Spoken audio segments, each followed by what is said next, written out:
Hello, welcome back to my channel. Today we will discuss the devastating turn of events surrounding Deacon's sudden and catastrophic kidney failure, Sheila's shocking secret organ donation, and the profound psychological fallout that leaves Taylor abandoned, while Steffy feels strangely vindicated. The lighting in Il Giardino always possesses a strange amber-hued artificiality, a perpetual twilight that seems to trap its inhabitants in amber, frozen in their endless cyclical dramas. Let's be honest about what we just watched.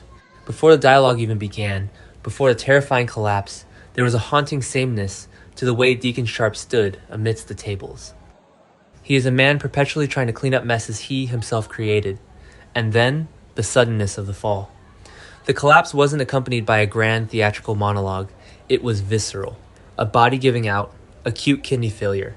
In a world where emotional pain is endlessly vocalized and weaponized, witnessing a purely physiological failure feels jarringly, almost offensively real. I find myself wondering if anyone else feels this strange ache when watching these moments. The camera lingered on Deacon's motionless form, the dropped trays, the spilled wine pooling like blood on the terracotta tiles. It is a Sisyphean existence, isn't it? Deacon pushes the boulder of his redemption up the hill, his restaurant, his sobriety, his hard-won fragile love with Taylor Hayes, only to have his own internal organs betray him. The body keeps the score, as they say. And Deacon's body has endured decades of self-destruction, neglect, and the sheer exhausting weight of existing in this soap operatic purgatory. The transition to the hospital is always the same. The glaring, sterile fluorescent lights replace the warm amber of the restaurant. The hospital set we have seen these walls, these monitors, this exact shade of institutional blue for decades. I have watched characters live, die, and resurrect in these very beds, since I was young enough to believe that love could actually conquer all. Now, I am older, my own life marked by real-world griefs and compromises. Yet here is Deacon, tethered to the exact same machines, fighting a battle that feels both entirely new and exhaustingly familiar. Taylor Hayes. Let us speak of the profound, almost voyeuristic tragedy of Taylor Hayes. She is a world-renowned psychiatrist, a healer of minds, a woman who has spent her entire adult life trying to fix broken men. Yet, as she stood outside Deacon's ICU room, staring through that heavy pane of glass, she was reduced to absolute, terrifying impotence. The diagnosis, acute kidney failure, requiring an immediate transplant, stripped her of her titles, her eloquence, her power. She is not a surgeon. She cannot cut him open and fix him. And then came the blood test, the cruel biological lottery. Taylor is not a match. I want to pause here. Think about the existential dread of that realization.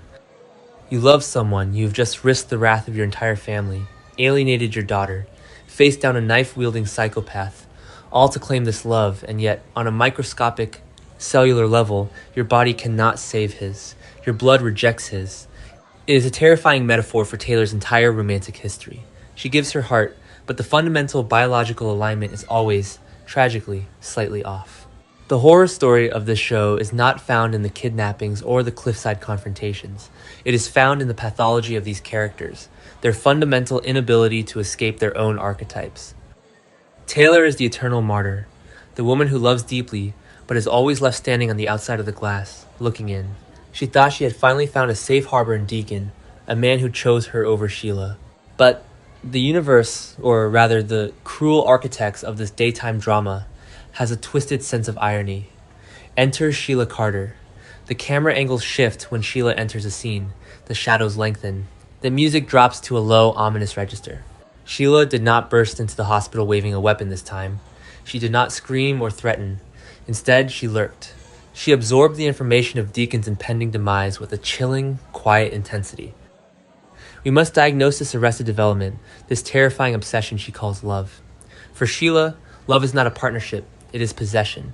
It is a parasitic attachment disguised as devotion. When Sheila discovered that Taylor was incompatible, you could almost see the dark, terrifying calculus turning behind her eyes. She initiated the testing in secret.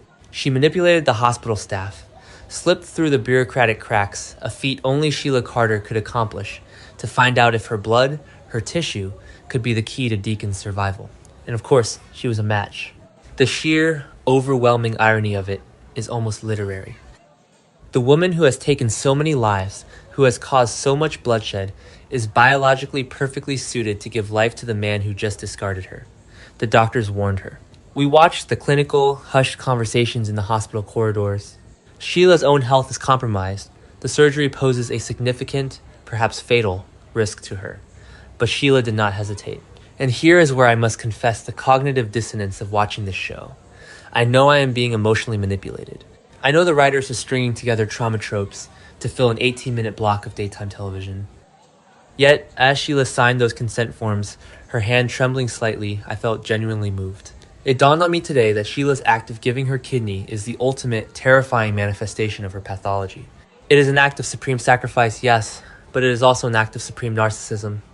By giving Deacon her kidney, she is ensuring that he can never, ever truly leave her. She is embedding a literal piece of herself into his body. He will filter his blood through her organ for the rest of his life. How does one divorce a woman who lives inside their own abdomen? It is a psychological horror concept dressed up as a medical miracle. The surgery itself happens off-screen, or in blurred, fast-forwarded montages of surgical lights and masked faces. But the real surgery, the dissection of these characters' souls, happens in the aftermath. When Deacon finally opens his eyes, pulling himself out of the anesthesia-induced darkness, the world has irrevocably shifted. He expects to see Taylor. He expects to see the woman he chose, the woman he promised his future to. But the truth is waiting for him, heavy and suffocating. The moment Deacon learns the identity of his donor is a masterclass in psychological devastation. The realization washes over his pale, drawn face. It isn't just gratitude, it is a crushing, paralyzing guilt. Just days ago, he sat across from Sheila and broke her heart. He told her he wanted a divorce. He watched her weep, he watched her rage, and he walked away to build a pristine, socially acceptable life with Taylor Hayes. He discarded Sheila like a broken toy, and in return, she gave him his life. How does a human mind process that level of debt? It is a debt that can never be repaid. Deacon is a man who prides himself on his street smarts, his independence, his ability to hustle his way out of any corner. But he cannot hustle his way out of this. He is tethered to Sheila by the most primal, biological bond imaginable. The guilt is a physical weight, pressing down on his newly sutured chest. He realizes, with a sickening clarity, that his survival was purchased with the suffering of the woman he abandoned. And so, the pendulum swings. The terrifying illusion of time standing still becomes apparent. We are right back where we started.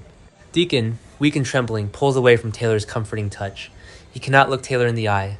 Taylor's love, which felt so monumental, so defiant just yesterday, suddenly feels entirely inadequate in the face of Sheila's visceral sacrifice. Taylor offered Deacon a future. Sheila gave him the blood and tissue required to reach it. Let us talk about Taylor's reaction. She stands in the doorway of Sheila's recovery room, watching Deacon sit by Sheila's bed. The lighting here is crucial. Taylor is cast in shadow, while Deacon and Sheila are illuminated by the soft, clinical glow of the bedside lamp. Taylor is a ghost in her own love story. She is watching the man she loves gently hold the hand of the woman who recently threatened her with a knife. The sheer absurdity of it would be comical if it weren't so deeply, profoundly tragic. I have aged alongside Taylor.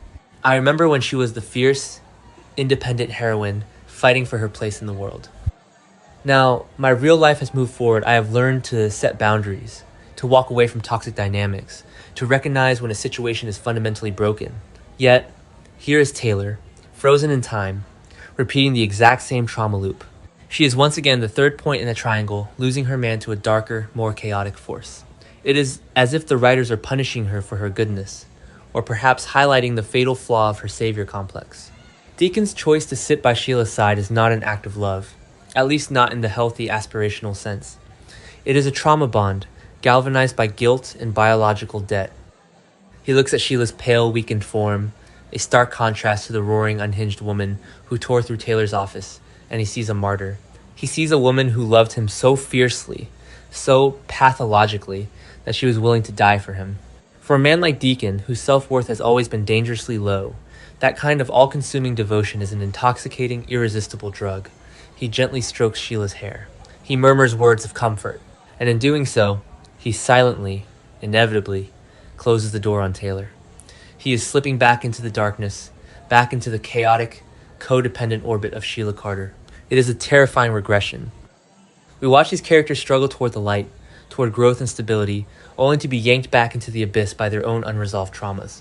It is a Sisyphean tragedy, played out 5 days a week, 52 weeks a year. And what of Steffy Forrester?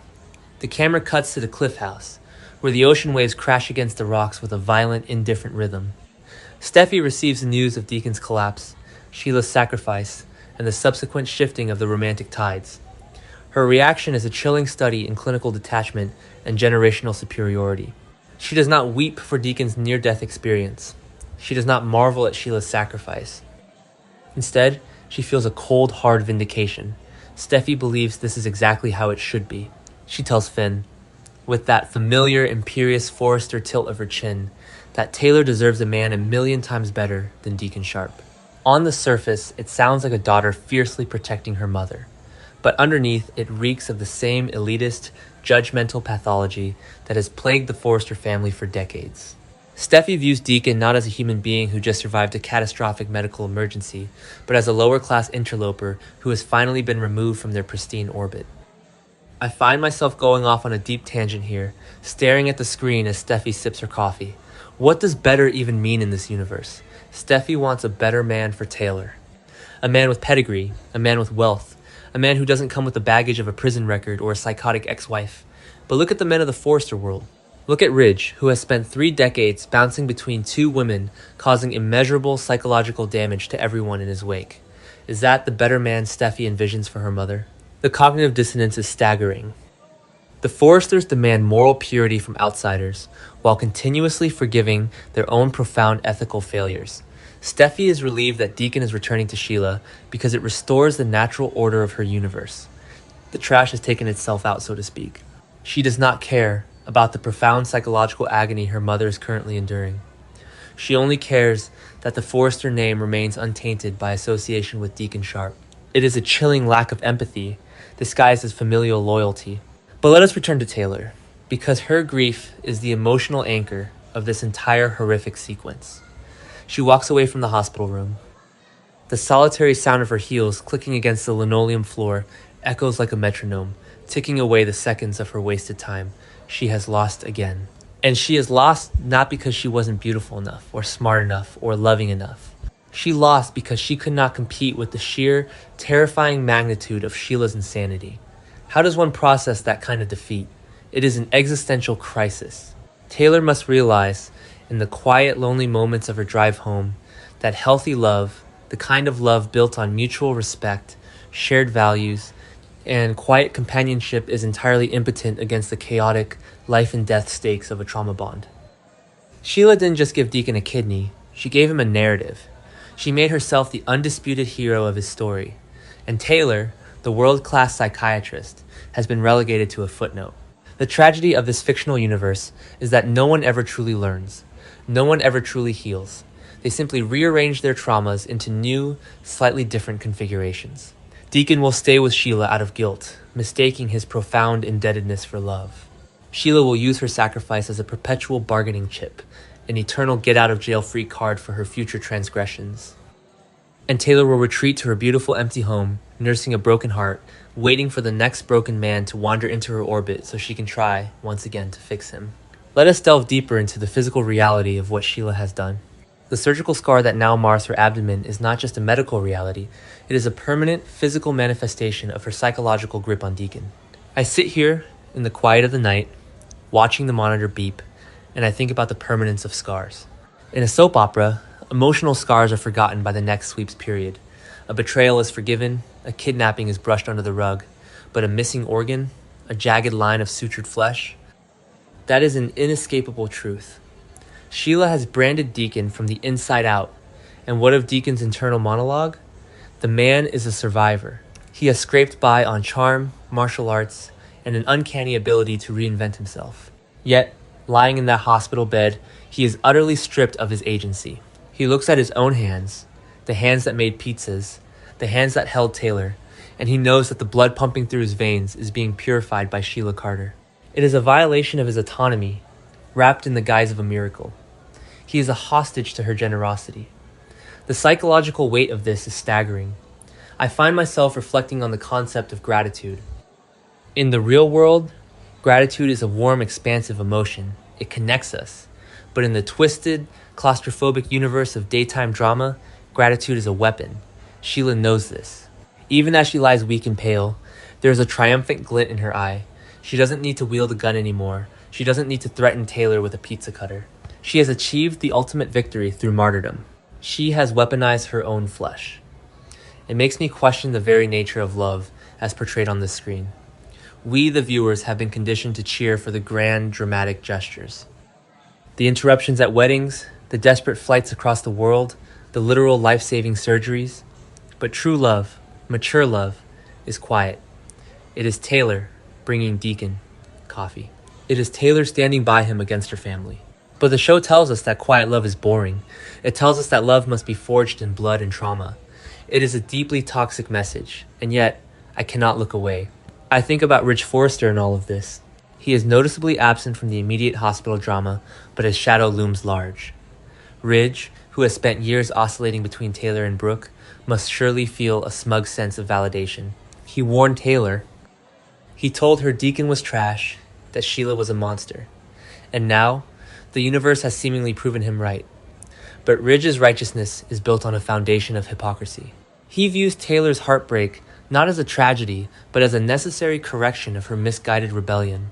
The patriarchal control in this show is subtle but pervasive. The Forrester men Ridge, and by extension Finn, who is assimilated into their culture, believe they know what is best for the women in their lives. Steffy echoes this sentiment. They treat Taylor not as an autonomous woman capable of making her own mistakes, but as a fragile asset that must be protected from the lower classes. Deacon's illness, and his subsequent return to Sheila, is just grist for the Forrester mill. It proves their inherent superiority. Let us pause and look at Finn. John Finn Finnegan, the biological son of the monster herself. What must he be feeling? His mother, the woman who shot him, and his wife has just committed an act of supreme, selfless bravery? Or has she? Finn is a doctor. He understands the medical gravity of a kidney donation. He must be wrestling with a terrifying cognitive dissonance. How can the woman who left him to die in an alleyway be the same woman who risked her life to save Deacon Sharp? This is the brilliance and the horror of the writing. They refuse to let Sheila be a one-dimensional villain. By giving her this act of grace, they force Finn and us to confront the terrifying complexity of human nature. Sheila is capable of profound evil and profound sacrifice. Finn must look at the woman in the hospital bed and realize that the blood in his veins comes from a creature of absolute chaos. The existential dread of that realization must be paralyzing for a man who prides himself on order and healing. And then we return to the quiet, devastating image of Taylor Hayes. The camera frequently uses mirrors and reflections when filming Taylor, a visual motif for her fractured sense of self. After leaving the hospital, I imagine her standing before her vanity mirror in the cliff house, the ocean roaring outside. She looks at her own reflection. She is beautiful, she is successful, she is deeply empathetic, and she is utterly alone. The contrast between her external perfection and her internal desolation is the core tragedy of her character. Why do we care? I ask myself this question at 3 a.m., staring at the glowing screen. I have spent decades watching these fictional people make the same catastrophic errors. I have watched Taylor lose over and over again. Perhaps we watch because it is a safe container for our own anxieties. We watch their exaggerated grief so we do not have to fully process our own. Their cyclical, unchanging nature is strangely comforting in a world that is constantly, terrifyingly shifting. Deacon's betrayal of Taylor, and yes, it is a betrayal, even if it is born of guilt and obligation, is a reminder of the fragility of human promises. Just days ago, he looked Taylor in the eyes and promised her forever. He promised to protect her from Sheila. But biology intervened. Fate intervened. It is a stark reminder that we are not in control of our own narratives. A single failing organ can rewrite the entire trajectory of a life. As Deacon sits by Sheila's bed, holding the hand of the woman who saved him, he is mourning the life he almost had. He is mourning the respectable, quiet future he envisioned with Taylor. He knows that by choosing Sheila, he is choosing chaos. He is choosing a life of constantly looking over his shoulder, of defending the indefensible. But the guilt is a heavy chain, and he willingly locks it around his own neck. He believes he deserves this prison. Sheila, even in her weakened state, is the victor. She has orchestrated a masterpiece of emotional manipulation. She didn't just save a life, she bought a soul. As her eyes flutter open and she sees Deacon sitting vigil, the slight, almost imperceptible curve of her lips tells the entire story. She has won. She has defeated the beautiful, perfect Taylor Hayes, not with a weapon, but with a piece of her own flesh. It is a grotesque, beautiful, terrifying victory. And Steffy will sleep soundly tonight. She will tuck her children into bed, secure in the knowledge that the threat of Deacon Sharp has been neutralized by his own tragic flaws. She will comfort her mother with cold, pragmatic words about deserving better, but she will never truly understand the depth of Taylor's loss. Steffy views love as a conquest, a territory to be held. Taylor views love as a sanctuary, and Taylor's sanctuary has just been burned to the ground by a failing kidney and a desperate, psychotic savior. This is the cyclical nature of their universe. The wheel turns, crushing those who dare to hope for something different. Deacon and Sheila will reunite, bound by blood, guilt, and a shared dark history. They will become a fortified island of dysfunction, and Taylor will be left on the mainland, watching the ships sail away. It is a beautifully written, utterly heartbreaking manifestation of human repetition. As the episode fades to black, leaving us with a lingering image of Deacon holding Sheila's hand, I am left with a profound sense of melancholy. We are all trapped in our own patterns, aren't we? We all have our own versions of Sheila Carter, the toxic habits, the unresolved traumas, the dark impulses that we just can't seem to shake. Deacon's physical collapse is just a metaphor for his moral collapse. He tried to be better. He tried to be the man Taylor deserved, but in the end, gravity always wins. I suppose I'm asking too much from a daytime drama. I want them to heal. I want them to go to therapy, real therapy. Not the kind Taylor dispenses in between romantic crises and break these generational curses. But if they healed, the show would end. Their pain is the engine that keeps this universe running. And so, we must watch them suffer. We must watch them make the wrong choices, over and over again, for our voyeuristic entertainment. The terror of time standing still is the ultimate horror of this show. I look at the wrinkles around Deacon's eyes, the slight gray in Taylor's hair. They are physically aging, just as I am. But emotionally, they are frozen in their 20s, perpetually reacting to the same stimuli with the same arrested development. It is a ghost story. They are haunting their own lives, repeating the same lines, making the same mistakes, forever. And yet, I will be here tomorrow. I will tune in to see the aftermath. I will watch Taylor try to piece her dignity back together. I will watch Deacon drown in his guilt. I will watch Sheila bask in the twisted glory of her sacrifice. Because despite the absurdity, despite the manipulation, there is a strange voyeuristic comfort in knowing that no matter how chaotic my real life gets, these characters will always be exactly where I left them, trapped in a beautiful, tragic purgatory of their own making. Let us raise a glass to Taylor Hayes, the eternal casualty of other people's chaos. And let us acknowledge the terrifying truth that sometimes the monster doesn't hide under the bed. Sometimes the monster gives you a kidney, smiles at you with bloodless lips, and quietly locks the door from the inside.